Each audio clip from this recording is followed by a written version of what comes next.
ഉണ്ണിയമ്മേ കുമ്പടി വന്നു. ക്ഷേമ പെൻഷൻ നൽകിയാൽ ഭേഷായി ശാപ്പാടടിച്ച് പറയുന്നിടത്ത് വോട്ടുകുത്തുമെന്ന് കരുതുന്ന രാഷ്ട്രീയ അശ്ലീലം എന്ന് തിരുത്തപ്പെടും. കൗണ്ടർ പോയിന്റിലേക്ക് സ്വാഗതം. ഇന്ന് നമുക്ക് ഇവിടെ തന്നെ കൂടാ, എല്ലാം അറിഞ്ഞിട്ട് തന്നെ കാര്യം. ശ്രീ കെ എസ് അരുൺകുമാർ, ഇപ്പോ ജനം സർക്കാരിനെ എങ്ങനെ വിലയിരുത്തിയെന്നാണ് പാർട്ടി വിലയിരുത്തുന്നത്?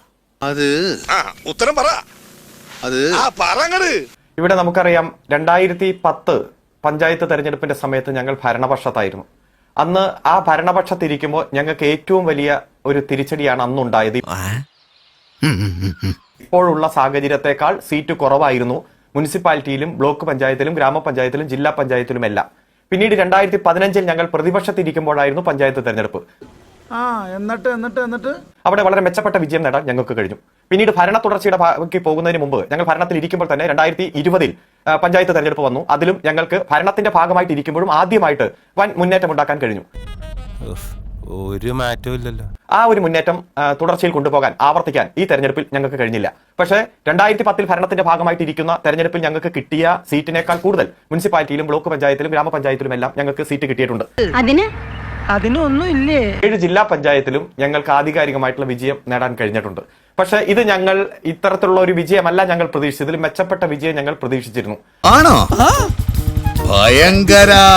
എന്തുകൊണ്ടാണ് ഞങ്ങൾക്ക് ആ വിജയത്തിലേക്ക് എത്താൻ കഴിയാത്തത് എന്നത് വളരെ സൂക്ഷ്മമായി തന്നെ ഞങ്ങൾ പരിശോധിക്കും. അത് ഒരു അപ്രത്യക്ഷമായിട്ടുള്ള സാഹചര്യമാണ് ഇപ്പോൾ ഉണ്ടായത്.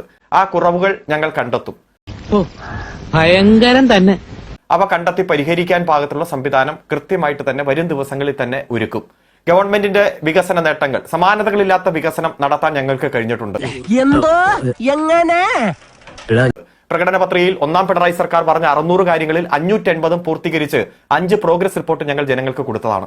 2021 900 കാര്യങ്ങളാണ് പറഞ്ഞത്. 4 പ്രോഗ്രസ് റിപ്പോർട്ട് പുറത്തിറക്കി. 750-ലധികം കാര്യങ്ങൾ പൂർത്തീകരിച്ചു. മറ്റു കാര്യങ്ങൾ വളരെ വേഗതയോടെ മുന്നേറുന്നത് ജനങ്ങൾക്ക് അറിയാവുന്നതാണ്. ഇത് ജനങ്ങൾക്ക് മുന്നിൽ നന്നായി തന്നെ വിശദീകരിക്കാൻ പരമാവധി ഞങ്ങൾ ശ്രമിച്ചു. അത് എന്തുകൊണ്ടാണ് കൃത്യമായി വോട്ടായിട്ട് മാറാത്തത്, ജനങ്ങൾക്ക് എന്തുകൊണ്ടാണ് അതിൽ പൂർണ്ണമായി തൃപ്തിയില്ലാതെ വന്നത് എന്നതിനെ കുറിച്ച് ഞങ്ങൾ പരിശോധിക്കും. എന്തെങ്കിലും കുറവുകളുണ്ടോ, ജനങ്ങളുടെ അഭിപ്രായവും നിർദ്ദേശങ്ങളും എല്ലാം സ്വീകരിക്കും. അതനുസരിച്ച് ഞങ്ങളുടെ പ്രചരണ രീതിയിലും ഞങ്ങളുടെ പ്രവർത്തനത്തിലും മാറ്റം വരുത്തേണ്ടതുണ്ടെങ്കിൽ അത് അടിയന്തരമായി അതിൽ തീരുമാനമെടുക്കും. ജനങ്ങളുടെ നിർദ്ദേശങ്ങൾ ഉപദേശങ്ങളൊക്കെ സ്വീകരിക്കും. കൂടുതൽ ജനകീയമായിട്ട് തന്നെ മുന്നോട്ട് പോകാനുള്ള ഒരു പരിപാടി കൂടി ഞങ്ങൾ ഇതിന്റെ ഭാഗമായിട്ട് പ്ലാൻ ചെയ്യും. അത്തരത്തിൽ ഇപ്പോൾ ഉണ്ടായിട്ടുള്ള ഈ സാഹചര്യത്തെ അതിജീവിക്കാൻ പാകത്തിനുള്ള സംഘടനാപരമായിട്ടുള്ള കരുത്ത് ഞങ്ങൾക്കുണ്ട്. ഞങ്ങൾ നടത്തിയ വികസന പ്രവർത്തനങ്ങൾ തുടരും. അതുപോലെ തന്നെ ജനങ്ങൾക്ക് കൊടുത്ത വാക്ക് കൃത്യമായിട്ട് പാലിക്കും. സമാനതകളില്ലാത്ത മാറ്റം സൃഷ്ടിച്ച മേഖലകളിൽ പോലും ഞങ്ങൾക്ക് ഉദ്ദേശിച്ച വിജയം നേടാൻ കഴിഞ്ഞില്ല. സാമൂഹ്യ ക്ഷേമ രംഗത്ത് നല്ല ഇടപെടൽ നടത്തി ഗവൺമെന്റിന്റെ കരുതൽ ശ്രദ്ധ എല്ലാ മേഖലയിലും എത്തുന്ന സാഹചര്യം ജനങ്ങൾ നന്ദികേട് കാണിച്ചു എന്നാണോ പാർട്ടി വിലയിരുത്തുന്നത്? അതൊന്നും ഞങ്ങൾ വിലയിരുത്തിയിട്ടില്ല. ഞങ്ങളെ സംബന്ധിച്ചിടത്തോളം ഈ തോൽവി അപ്രതീക്ഷിതമാണ്. ഞങ്ങൾ ആ തോൽവിയെ കുറിച്ച് പഠിക്കും. കൃത്യമായി അതിന് പാർട്ടി സംസ്ഥാന സെക്രട്ടേറിയറ്റ്, സംസ്ഥാന കമ്മിറ്റി എല്ലാം കൂടും. ആ കുറവുകൾ ഓരോന്നായി കണ്ടെത്തി പരിഹരിച്ച് ജനങ്ങളുമായിട്ട് കൂടുതൽ ഇടപെടും. ഞങ്ങൾ കാരണങ്ങൾ കണ്ടെത്തി കൃത്യമായി തന്നെ പരിഹരിക്കും. കുറവുകൾ ഉണ്ടെങ്കിൽ പരിഹരിക്കും. എവിടെയാണോ ഞങ്ങൾക്ക് കുറവ് വന്നിട്ടുള്ളത് അത് ചൂണ്ടിക്കാണിക്കുന്നവരെ വളരെ വിനയത്തോടെ ഞങ്ങൾ അത് സ്വീകരിക്കും. അത് കൃത്യമായി നോട്ട് ചെയ്യും. അത് പരിഹരിക്കാൻ പാകത്തുള്ള സംഘടനാ സംവിധാനം ഞങ്ങൾക്കുണ്ട്. അങ്ങനെ പല ഘട്ടത്തിലും ഞങ്ങൾ അങ്ങനെ തിരിച്ചു വന്നത് തന്നെയാണ്. ഈ ഒരു തോൽവി ഞങ്ങൾ കൃത്യമായി തന്നെ ചാടി എഴുന്നേറ്റ് പഞ്ചായത്ത് ഗ്രൗണ്ട് വഴി 2 റൗണ്ട് ഓടി ഒന്ന് പോടോ. ശ്രീ എം എം മണി എന്താണ് പറയുന്നത്?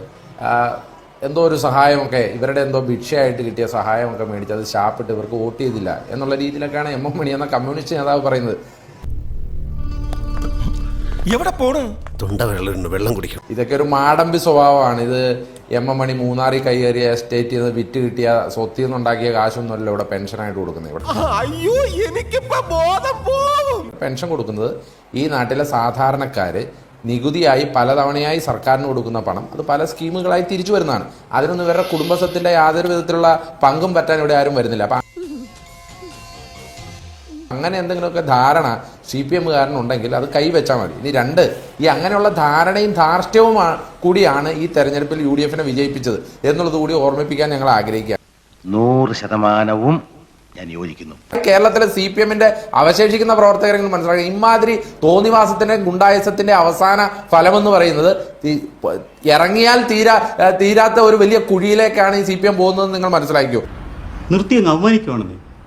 CPM-നെ പോലെ ഇതുപോലെ തോന്നിവാസവും ഗുണ്ടായസവും ഒരു നാട്ടിൽ കാണിക്കുന്നത് ഈ ബംഗാളിലെയും ത്രിപുരയിലെയും ഒക്കെ ഉദാഹരണങ്ങൾ നമ്മുടെ മുമ്പിലുണ്ട്. അതൊക്കെ കേരളത്തിൽ കണ്ണൂരിലാണെങ്കിലും ഈ മറ്റു പ്രദേശങ്ങളിലാണെങ്കിലും അത് മാറ്റുവാണ് നിങ്ങൾക്കൊക്കെ നല്ലത്. ഇങ്ങനെ പോയാൽ സംഗതി കുഴയും. ഇല്ലെങ്കിൽ നിങ്ങളെയൊക്കെ ഇനി നാട്ടിൽ തെരുവ് പട്ടിയെ പോലെ തല്ലുന്ന സ്ഥിതിയിലേക്ക് ജനം നിങ്ങളെ കൊണ്ടെത്തിക്കുമെന്ന് നിങ്ങൾ ഓർക്കുന്നത് നല്ലതാണ്. മൂന്നാമത്തെ കാര്യം, ഇവിടെ സർക്കാരിന് എന്തോ വലിയ വികസന പ്രവർത്തനങ്ങളൊക്കെ നടത്തിയെന്ന് പറയുന്നുണ്ട്. ഈ സർക്കാർ എന്ത് വികസനം നടത്തി? ഇപ്പൊ അരുൺ കുമാർ പറഞ്ഞു, പ്രതിപക്ഷ നേതാവ് ലൈഫിൽ വീട് കൊടുത്ത കാര്യം പറഞ്ഞു. 2011 മുതൽ 16 വരെ ഉമ്മൻചാണ്ടി സർക്കാർ കേരളത്തിൽ ആകെ കൊടുത്ത വീടുകളുടെ എണ്ണം 4.5 ലക്ഷമാണ്. അതിന്റെ നിയമസഭാ ചോദ്യങ്ങൾ അടക്കമുള്ള രേഖകളുണ്ട്. 2016 മുതൽ 2024 വരെ കേരളത്തിൽ CPM കൊടുത്ത അല്ലെങ്കിൽ ഈ സർക്കാർ കൊടുത്തത് ആകെ 4.5 ലക്ഷം വീടുകളാണ്. എന്ന് പറഞ്ഞാൽ 5 കൊല്ലം കൊണ്ട് ഉമ്മൻചാണ്ടി കൊടുത്തതാണോ 9 കൊല്ലം കൊണ്ട് CPM കൊടുത്തത്? ഈ CPM-ന്റെ പ്രകടന പത്രികയിലെ 600-ൽ 580 ഞങ്ങൾ പൂർത്തീകരിച്ചു, ഒരു 5 എണ്ണം കൂടെ അല്ലെങ്കിൽ 10 എണ്ണം ബാക്കിയുണ്ട്, നിങ്ങളൊന്ന് ക്ഷമിച്ചേക്കണം എന്നൊക്കെ പറയുമ്പോൾ നിങ്ങൾ 2016-ൽ തന്നെ പറഞ്ഞതാണ് ഓരോ കൊല്ലവും 1 ലക്ഷം വീട്. ഇതൊരു നടക്ക് പോണ മാതിരില്ല. ഞാൻ 5 കൊല്ലം കൊണ്ട് 5 ലക്ഷം വീടുകൾ പൂർത്തീകരിക്കുന്നു 2016 പറഞ്ഞവരാണ് നിങ്ങൾ. അത് ഇതേവരെ പൂർത്തീകരിച്ചിട്ടില്ല. എന്നിട്ട് നിങ്ങൾ ഏത് പ്രകടന പത്രിക പൂർത്തീകരിച്ചെന്ന് ഈ പറയണേ? ചില മാധ്യമ മുറികളിലെ PR സംഘങ്ങളുടെ പച്ച നുണകൾ പോലും കേരളം കേട്ടതല്ലേ? അപ്പൊ ഇതിനെയൊക്കെ അതിജീവിച്ചുകൊണ്ടാണ് ജനം വോട്ട് ചെയ്തതെന്ന് പറയുമ്പോൾ ജനങ്ങളുടെ മുമ്പിലുണ്ട്. ചൂടാണ്ട് ഇല്ല. എന്താണ് അവർ പച്ചക്കറി കട പോകുമ്പോൾ വില വർധനവിലുള്ള കാരണം? പിണറായി വിജയന്റെ മുഖം ഓർമ്മ വരുന്നുണ്ട്. എന്താണ് ആശുപത്രിയിൽ പോകുമ്പോൾ മരുന്നില്ലാത്തതിന്റെ കാരണം? പിണറായി വിജയന്റെ സർക്കാരിന്റെ കഴിവുകേടിന്റെ മുഖം ഓർമ്മ വരുന്നുണ്ട്. ഇത് വടി കൊടുത്ത് അടി വാങ്ങുന്ന പരിപാടിയാണല്ലോ ബാബു. എന്തുകൊണ്ട് നാട്ടിൽ മയക്കുമരുന്ന് കാരണം കൊടിയ മർദ്ദനങ്ങളും അക്രമങ്ങളും നടക്കുന്നു? ജനം നോക്കുമ്പോൾ പിണറായി വിജയൻ എന്ന കഴിവുകെട്ട ആഭ്യന്തരമന്ത്രിയുടെ മുഖം ഓർമ്മ വരുന്നുണ്ട്. ഇവിടെ എന്തുകൊണ്ട് ഈ നാട്ടിലെ ചെറുപ്പക്കാർ +2 കഴിയുമ്പോൾ വിദേശത്തേക്ക് പോകാൻ ക്യൂ നിൽക്കുന്നു? ജനങ്ങൾക്കറിയാം എന്തുകൊണ്ടാണ് ഈ നാട്ടിലെ സർക്കാർ വിദ്യാഭ്യാസ മേഖലയും തൊഴിൽ മേഖലയും തകർത്ത്. എന്തുകൊണ്ട് PSC എഴുതാതെ ഈ നാട്ടിലെ ചെറുപ്പക്കാർ വേറെ ജോലികൾക്ക് പോകുന്നു? PSCയെ നോക്കുകുത്തിയാക്കിയ സർക്കാരാണെന്ന് ജനങ്ങൾക്കറിയാം. ഇവിടെ അഴിമതി കാരണം മുഖ്യമന്ത്രിക്കെതിരെ, കുടുംബത്തിനെതിരെ, ഇതൊരു നടക്ക് പോണ ലക്ഷണില്ല. ശബരിമലയിലെ സ്വർണ്ണക്കൊള്ളക്കാർ ഉൾപ്പെടെ അഴിമതിക്കെതിരെ നടത്തിയ അല്ലെങ്കിൽ അഴിമതി കാരണം മൂടിയ ഒരു സർക്കാർ. ഇതിന് കാണുമ്പോൾ മുഖ്യമന്ത്രിയുടെ മുഖം ഓർമ്മ വരുന്നുണ്ട്. സത്യമാണെങ്കിലും എനിക്ക് അംഗീകരിച്ചു കൊടുക്കാൻ പറ്റുമോ? BJPക്ക് ചെയ്താലും പിണറായി വിജയനാണെന്ന് അറിയാം. അതുകൊണ്ടാണ് BJPക്ക് വോട്ടുകൾ പോവാത്തത്.